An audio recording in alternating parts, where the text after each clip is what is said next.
자기를 부인하고 주님을 따르는 구체적인 방법은 뭐가 있을까요? 근데 이게 이어지는 질문인데, 회사 생활 또는 사회생활 중에 자기를 부인하는 길을 적용할 수 있는 부분은 어떤 것이 있을까요? 모든 사람들이 무언가를 성취하기 위해 모인 집단에서 자기를 부인한다는 게 어떤 의미를 가질까요? 사실 모든 공동체는 자기 부인을 위한 하나님의 선물이에요. 우리가 뭐 가정에서 제대로 자라면은 자기 부인은 자연히 습득되는 삶의 방식입니다.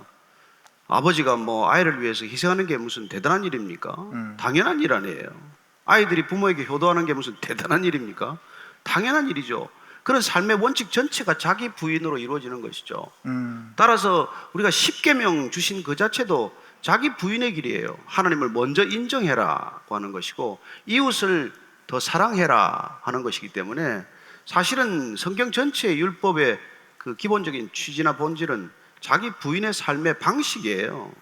그게 어긋났기 때문에 그렇게 이 사회가 정말 형언할 수 없이 이렇게 엉켜버린 것이죠. 그래서 우리가 뭐 계속해서 사실 이렇게 이웃을 배려하고 남을 배려하는 그런 삶의 방식이 가정과 교회거든요. 제대로 된 교회는 새 신자 중심 아니에요? 가정도 새로 태어나는 아이 중심이고 교회도 늘 뒤늦게 들어왔지만은 새로운 사람이 중심이 되어야 하는 것이죠. 근데 어떻습니까?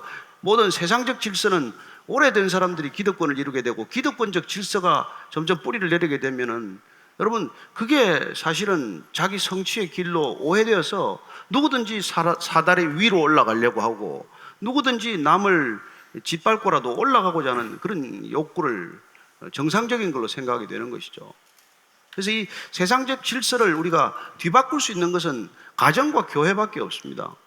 왜냐하면 가정과 교회만이 NPO, 제가 전에 그런 말씀드려요. Non-Profitable Organization, 이익을 추구하는 집단이 아니기 때문에 세상은 전부 이익을 추구하는 집단이죠. 그러나 이익을 추구하는 집단이 견디려면, 그게 유지되려면, 그게 요새 말하는 서스테이너블 하려면 가정과 교회가 버텨주지 않으면 안 된다는 것이죠. 세상이 멸망으로 치닫는다. 그건 이유는 간단해요. 가정이 무너지고 교회가 무너지기 때문이죠. 그래서 우리의 삶의 방식 자체가 자기 부인의 삶이 익숙한 거기 때문에 사실은 뭐 저는 그렇습니다. 제가 신학교 가면서 되게 노트 잘 안 빌려줘요. 신학생들도. 그런데 정말 자기 부인이 되는 형제를 찾아야 돼요. 가서 자기 부인이 잘 되는 형제 옆에 딱 가서 앉아서 어차피 잘 못 알아들으니까 다 못 쓰니까 기꺼이 그냥 받아줘요. 한 번 부탁했는데 한 학기 끝날 때까지 계속 보내줘요. 그렇습니다. 크리스천의 삶의 방식은 자기 부인을 통한 타인의 성취예요. 그렇지 않습니까? 우리가 아이가 기뻐하는 게 더 기쁘죠. 내가 기뻐하는 것보다. 정상적인 그리스도인이라면 형제나 자매가 기뻐하는 게 내가 기쁜 것보다 더 기뻐야 정상적이란 말이에요. 여기서 우리가 시기하고 경쟁하고 무슨 질투할 일이 있냐는 것이죠. 그런데요, 목사님, 우리가 대학을 갈래도 등수가 높아야 좋은 대학을 가고 뭘 할래도 자꾸 그런 세상에서 살아가니까 그런 사회에서 내가 부인이 되면 내 존재가 없어지는 거 아닌가, 이런 불안을. 저는 그게 아니라는 걸 믿음의 사람들이 살아낸 수많은 얘기들이 사실 있죠. 나를 부인했더니 두려움이 사라졌고 그래서 더 창의적이 되었고 그래서 훨씬 더 효율적으로 삶을 사는 사람들이 훨씬 많습니다. 그게 더 분명한 현실이다. 그렇죠. 저는 그래서 바른 믿음을 갖는 게 더 중요하다는 것이죠. 바른 믿음은 자기 부인이라고 말씀드렸어요. 그럼 자기가 부인되면 자기를 성취하기 위해서 공부하겠어요? 그래서 어느 대학처럼 공부해서 남주자라는 목적으로 공부했고 그런 공부의 결과를 남을 살리고자 했더니 훨씬 더 아름다운 일, 놀라운 열매들이 생겼다는 것이죠. 그런 얘기를 제가 여기서 몇 번 했습니다. 남을 위해서 살고자 했는데 결과는 남만 산 것이 아니라 나도 가장 아름다운 성취가 이루어진 것이죠. 내 성취를 목적으로 삼지 않았는데도 불구하고.